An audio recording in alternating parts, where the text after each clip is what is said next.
హల్లెలూయా!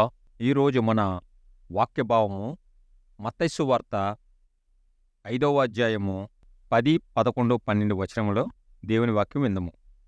మత్తయి సువార్త 5వ అధ్యాయము 10, 11, 12 వచనములు. నీతి నిమిత్తము హింసింపబడువారు ధన్యులు, పరలోక రాజ్యము వారిది.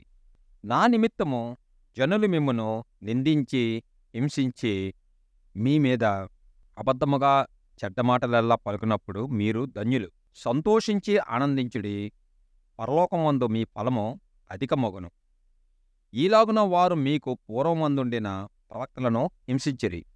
యేసు ప్రభువు కొండ మీద నుండి ప్రసంగిస్తున్నప్పుడు అక్కడ ప్రతి ఒక్కరు కూడా ఆ యొక్క జనసమూహం అంతా కూడా మరి చాలా చక్కగా ఎంతో ప్రేమతోటి ఎంతో ఆతురతతోటి వాళ్ళ యొక్క ఇల్లులు వదిలిపెట్టి ఎన్నో కిలోమీటర్ల నుంచి ఎంతో దూరం నడుచుకొని వచ్చి వాళ్ళు దేవుని వాక్యము ఆలకించడం జరిగింది. అలాగే వాళ్ళతో పాటు ఉన్న వాళ్ళ ఆ యొక్క చాంద్ర రోగులు గలవారిని, పక్షవాయువు గలవారిని, దయ్యము పట్టిన వారిని, వ్యాధిగ్రస్తులందరినీ కూడా అనేకమైన జబ్బులతోటి ఉన్న వాళ్ళందరినీ కూడా ప్రతి ఒక్కళ్ళు కూడా తీసుకొని వచ్చి యేసుప్రభు దగ్గరికి తీసుకొని రాగానే యేసుప్రభు వాళ్ళందరూ కూడా స్వస్థపరచడం జరుగుతుంది. అక్కడ ఉన్న వాళ్ళందరూ కూడా జనసమూహం అంతా కూడా యేసుప్రభు చెప్పిన ఆ యొక్క ధన్యతలన్నీ కూడా ఆలకించడం జరుగుతుంది. ఇందులోని ఈ యొక్క నీతి నిమిత్తము హింసింపబడువారు ధన్యులు, పరలోక రాజ్యము వారిది అని యేసుప్రభు తెలియపరుస్తున్నాడు. మొదట్లోనే మనం చూసినట్లయితే ఆత్మ విషయమై దీనులైన వారు ధన్యులు, పరలోక రాజ్యము వారిది అని. ఇప్పుడు ఆఖరికి వచ్చేసరికి నీతి నిమిత్తము హింసింపబడేవారు ధన్యులు, పరలోక రాజ్యము వారిది. ఈ రెండు కూడా ఒకటే. అంటే ఆత్మ విషయంలోని మనం ఎంత దీనుగా అంటే ఎంత నెమ్మదిగా ఉంటామో ఎవరైనా ఏదైనా ఒక మాట అన్నా సరే మనము ఆ మాటకి మనకి అంటే త్వరగా మనం వాళ్ళ మీద కోపపడకుండా, అది మనం కోపపడినా సరే అది ఒక న్యాయబద్ధమైన కోపమే జరగాలి కానీ ఆ యొక్క కక్షంతో కూడిన కోపము కలగకూడదు. ఆ యొక్క ఆత్మ విషయంలోనే మనం ఎంత దీనులుగా ఉండాలో యేసు ప్రభువుని చూసి మనము నేర్చుకోవాల్సిన ఆ యొక్క మాదిరిని మనకు చూపించాడు. అలాగే నీతి నిమిత్తంలో కూడా, నీతి విషయంలో కూడా ఈ రోజుల్లోనూ మనం చూసినట్లయితే ఎక్కడ చూసినా సరే అవినీతి ఎక్కడ పడితే అక్కడ కనబడుతుంది. అవినీతి అన్నది ఈ లోకానుసారమైనది, నీతి అన్నది పరలోకానుసారమైనది. ఇటువంటి నీతి విషయంలోనే యేసుప్రభు తెలియపరుస్తున్నాడు. ఇంతకుముందు మనం నేర్చుకున్న దాంట్లోనే యేసుప్రభువే మార్గము, సత్యము, జీవము కాబట్టి, అలాగే సమాధానం కర్త అయి ఉన్నాడు కాబట్టి, అలాగే నీతి విషయంలో కూడా యేసుప్రభువే నీతిగా నీతి యొక్క మార్గములను మనకి తెలియపరచడానికి భూలోకానికి వచ్చాడు. మనలందరం కూడా నిత్య జీవాన్ని తీసుకుని వెళ్ళడానికి యేసుప్రభు ఈ భూలోకానికి రావడం జరిగింది. యేసుప్రభు మన సొంత రక్షకుడు, దేవుని కుమారుడుగా తీర్చబడి ఉన్నాడు కాబట్టి నీతి విషయంలోని మనం నీతి విషయంలోని మనం హింసింపబడినట్టయితే మనల్ని ధన్యులు అని చెప్తున్నమాట. ఏ విధముగా ధన్యులు అంటే నీతి నిమిత్తము హింసింపబడేవారు ధన్యులు, పరలోక రాజ్యము వారిది. మనం నీతిగా నడుచుకున్నట్లయితే లోకం వల్లనే అవినీతిలోని మనల్ని నడిపించడానికి ఎంతగానో ప్రయత్నిస్తుంటుంది. ఉదాహరణకి ఎంతోమంది ఉద్యోగస్తులు ఆ యొక్క చాలామంది నీతిగా నడుచుకుందామనే అనుకుంటారు. కానీ దుష్టులు వచ్చి వాళ్ళకి అనేక విధాలుగా లంచాలు ఇచ్చి వాళ్ళకి ఆ యొక్క చెడు మార్గంలోనే వాళ్ళని నడిపించి ఆ యొక్క లంచాలకి అలవాటు అయ్యేటట్టుగా చేసి వాళ్ళని నీతి నుండి అవినీతి మార్గంలోకి నడిపిస్తున్నారు చాలామంది. ఆ అవినీతి మార్గంలోనికి వాళ్ళు అలవాటు అయిపోయిన తర్వాత ఆ అవినీతి మార్గము వదులుకోలేక వాళ్ళు ఒక చెడు అలవాటుగా ఒక మార్గంలోనే నడుచుకున్నట్టుగా అయిపోతుంది. ఇలాగా మనం చూసినట్లయితే చెడు మార్గంలో నడుచుకున్న వాళ్ళు చాలామంది కూడా ఈ చెడు మార్గం అన్నది దుష్టుడికి సంబంధించింది కాబట్టి ఈ దుష్టుడు చాలామందిని దేవుని యొక్క బిడ్డల్ని అవినీతి మార్గంలోకి నడిపించడానికి ఎంతగానో ప్రయత్నిస్తున్నాడో ప్రయత్నించాడు కూడా. చాలామంది కూడా అవినీతి మార్గంలోనే నడుచుకుంటున్నారు. అటువంటి అవినీతి మార్గంలో నుండి యేసుప్రభు తప్పించడానికి యేసుప్రభుని దేవుడు ఈ భూలోకానికి పంపి ఉన్నాడు. మరి నీతి మార్గంలోకి నడిపించడానికి, సమాధానపరచడానికి, నిత్యజీవాన్ని తీసుకొని వెళ్ళడానికి యేసుప్రభుని దేవుడు మరి ఈ భూలోకానికి పంపించి ఉన్నాడు. మరి నీతి నిమిత్తంలోనే మనం ఎంతగానో హింసింపబడతాము. ఎందుకంటే మరి నీతిగా నడుచుకున్నట్లయితే మరి ఆ యొక్క ఎక్కడైనా సరే నీతి అనగానే ఈ లోకానికి పడదు కాబట్టి చాలా విధాలుగా మనము హింసింపబడతాము. అనేక విధాలుగా హింసింపబడతాము. కుటుంబాల విషయంలోననగా, మరి ఆఫీసు లాంటి విషయంలోనగా, ఫ్రెండ్‌షిప్ అనగా అనేక కారణాల్లోనే అనేక విధాలుగా మనము నీతి నిమిత్తంలోని మనము హింసింపబడతాము. ఎందుకంటే కరెక్ట్‌గా మనం ఉన్నట్టయితే మరి లోకము మనల్ని మరి తప్పుడు త్రోవలోని నడిపించడానికి ప్రయత్నిస్తుంటది. అందుకేంటంటే మనము నీతి విషయంలోనే మనము దేవుడిని మనం ప్రార్థన చేసుకొని యేసుప్రభుని మన సొంత రక్షకుడిగా మనం అంగీకరించినట్లయితే యేసుప్రభువే మనల్ని మరి నీతిగా మనల్ని ఈ భూలోకంలోనే మనల్ని నడిపిస్తాడు. ఈ భూలోకంలోనే మనల్ని నడిపించిన తర్వాత ఈ భూలోక యాత్ర మనం ముగించుకున్న తర్వాత మన ఆత్మలన్నింటినీ కూడా నిత్యజీవంలోనికి తీసుకొని వెళ్తాడు. ఆ విషయంలో మనం చెప్తాడు. అందుకే పరలోక రాజ్యము వారిది అని వాక్యము తెలియపరుస్తుంది. యేసుప్రభు మరి ఈ భూలోకంలో నడుచుకున్న తర్వాత మరి పరలోక రాజ్యంలోని మరి పరలోక రాజ్యంలోనే అడుగుపెట్టి ఉన్నాడు. దేవుని కుడి పార్శ్వమున మరి కూర్చుని ఉన్నాడు. మనకన్నా ముందుగా మరి యేసుప్రభు మరి వెళ్ళి ఉన్నాడు. మరి మన కోసం అక్కడ ఎదురు చూస్తూ ఉంటాడు.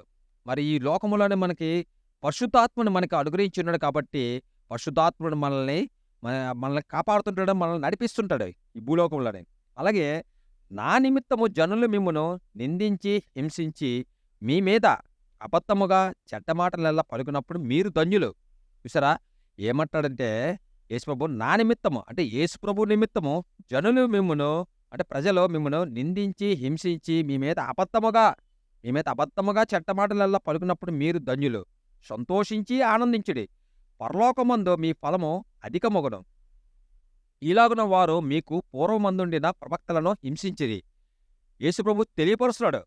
నా నిమిత్తము అంటే యేసుప్రభు నిమిత్తము అంటే యేసుప్రభు చెప్పిన ఈ భూలోకంలోనే దేవుని యొక్క వాక్యముల నిమిత్తము, దేవుని నోటంటా వచ్చి ప్రతి మాట ప్రతి వాక్యము నిమిత్తము మరి జనులు అంటే ఆ యొక్క ప్రజలు మిమ్మును అంటే వాక్యము ఎక్కడైనా సువార్త ప్రకటిస్తున్నప్పుడు, ఎవరికైనా సరే కరపత్రాలు అందించినప్పుడు, మరి ఎక్కడైనా సరే దేవుని వాక్యము మనం ప్రసంగిస్తున్నప్పుడు, ఎక్కడైనా సరే అన్యులు ఏం చేస్తారంటే జనులు ఆ యొక్క వాళ్ళని హింసించడానికి ప్రయత్నిస్తారు. సైతానుడు వాళ్ళని ఆ విధంగా ప్రేరేపిస్తుంటాడు.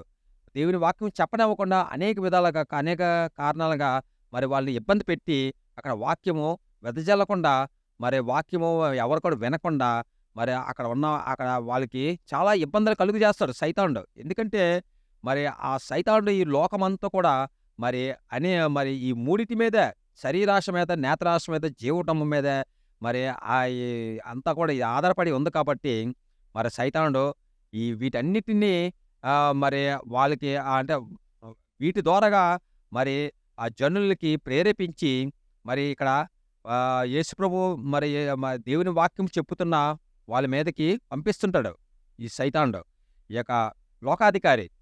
అయితే మరి దేవుని వాక్యం ఏ విధంగా తెలియపరుస్తుందంటే నా నిమిత్తము జనులు మిమ్మును నిందించి హింసించినా సరే మీ మీద మరి అబద్ధముగా ఏ మాటలైనా సరే చెడ్డ మాటలు పలిగినా సరే మీరేం బాధపడవద్దు, మీరేమి కూడా కృంగిపోవద్దు, కృషించిపోవద్దు. మీరు ధన్యులని వాక్యం తెలియపరుస్తుంది. అవన్నీ కూడా దేవుడు చూసుకుంటాడు. మీ మీద ఏ ఉపద్రవం కానీ, ఏ బాధలు కానీ, ఏ కష్టాలు కానీ వాక్యం చెప్పిన తర్వాత వాక్యం ప్రకటిస్తున్నప్పుడు ఎవరైనా కొట్టినా సరే, ఏమైనా తిట్టినా సరే, మీ మీద చెడ్డ మాటలైనా సరే, ఏమి చెప్పినా సరే మీరు ధన్యులని దేవుని వాక్యం తెలియపరుస్తుంది. మరి సంతోషించి ఆనందించడని చెప్తున్నాడనమాట. మీరు సంతోషించి ఆనందించండి, మీరేం బాధపడద్దు. పరలోకమందు మరి మీ ఫలము చాలా అధికముగా ఉంటది. ఎందుకంటే పరలోక రాజ్యానికి వెళ్ళడానికి ఇవన్నీ కూడా బలపరుస్తాయి. ఇవన్నీ కూడా బలపరుస్తాయి. అదే గాని మనము వాళ్ళ మీద తిరగబడ్డామనుకోండి, మనం ఎవరైనా మన దేవుని వాక్యం చెప్తున్నప్పుడు ఎవరైనా మన మీదకొచ్చి మనం కొట్టడం, తిట్టడమో, రాళ్ళేసడమో ఏమైనా చేసినప్పుడు మనం వాళ్ళ మీద తిరగబడినట్లయితే మరి పరలోకమందు మన ఫలం ఏంటంటే తక్కువైపోతుందన్నమాట. అవేమి చేయకుండా మనం సంతోషించి ఆనందించాలి. పరలోకమందు మీ ఫలం అధికమగునని చెప్పేసి మరి వాళ్ళ మీద తిరగబడకుండా వాళ్ళ మీద, ఎందుకంటే వాళ్ళకి కూడా దేవుని వాక్యము వాళ్ళకి ఎంత అవసరమో. అంటే ఆ యొక్క దుష్టుడు వాళ్ళ ద్వారాగా ప్రేరేపించి మన మీదకి అనేక విధాలుగా అనేక కారణాలుగా మరి మనల్ని ఇబ్బంది పెడుతుంటాడు. అందుకే దేవుని వాక్యం ఏ విధంగా తెలియపరుస్తుందంటే ఈ దేవుని వాక్యము ప్రతి ఒక్కళ్ళకి కూడా దేవుని వాక్యము ఎంతో అవసరము. నశించిపోతున్న ఆత్మల యొద్దకే మరి వచ్చాను గాని, నీతిమంతుల కొరకు రాలేదని చెప్పేసి వాక్యం తెలియపరుస్తుంది. అందుకేంటంటే, నశించిపోతున్న ఆత్మలు ఎన్నో ఆత్మలు ఈ భూలోకంలో ఉన్నారు కాబట్టి, అటువంటి వాళ్ళ కోసం మరి దేవుని వాక్యం మరి ప్రకటించబడుతుంది కాబట్టి, వాళ్ళు ఒకవేళ ఆ జనులు ఆ యొక్క వాళ్ళు ఆలకిస్తున్న వాళ్ళు ఎవరైనా సరే ఒకవేళ దేవుని వాక్యానికి విరుద్ధంగా ఉన్నట్టయితే వాళ్ళందరూ కూడా ఆ యొక్క దుష్టుడి చేత ప్రేరేపించబడిన తర్వాత వాళ్ళు మన మీద తిరగబడిన తర్వాత మనం వాళ్ళ మీద తిరగబడకుండా మనం వదిలిపెట్టేసి మనం సంతోషంతోటి, ఆనందంతోటి మనం వెనక్కి వచ్చేయాలి. పరలోకమందు మన ఫలము అధికమవుతదని దేవుని వాక్యం తెలియపరుస్తుంది. అయితే ఇలాగా పూర్వం కూడా జరిగింది. ఇప్పుడు జరుగుతున్నాయి. ఇంత పూర్వం కూడా జరిగిందని ఆ యొక్క ప్రవక్తలకు కూడా ఈ విధంగా జరిగింది. ఇలాగన వారు మీకు పూర్వమందుండిన ప్రవక్తలను హింసించిరమాట. ఈ విధంగా ప్రవక్తలను కూడా హింసించారన్నమాట. ఇంతకుముందు జనరేషన్స్ కూడా. ప్రవక్తలంటే దేవునికి, ప్రజలకి మధ్యవర్తిగా ఉంటాడన్నమాట. ఆ యొక్క ప్రవక్తలు. దేవుడు ఏటి చెప్తే అది ప్రజలకి చెప్పాలి. కానీ ఆ ప్రజలకి చెప్పినప్పుడు ఆ ప్రవక్తలు ఆ ప్రజలకి దేవుడు ఏటి చెప్పాడో అది ఆ ప్రజలకి చెప్పినప్పుడు ఆ ప్రజలు ఈ ప్రవక్తల మీద తిరగబడ్డము, హింసించడము చేశారని దేవుని వాక్యము తెలియపరుస్తుంది. ఈ విధముగా మరి మనము ఎవరి మీద తిరగబడకుండా దేవుని వాక్యాన్ని ఆధారం చేసుకొని ప్రతి ఒక్కళ్ళు కూడా మరి ఎక్కడ పడితే అక్కడ దేవుని వాక్యము మనము ప్రకటించాలి.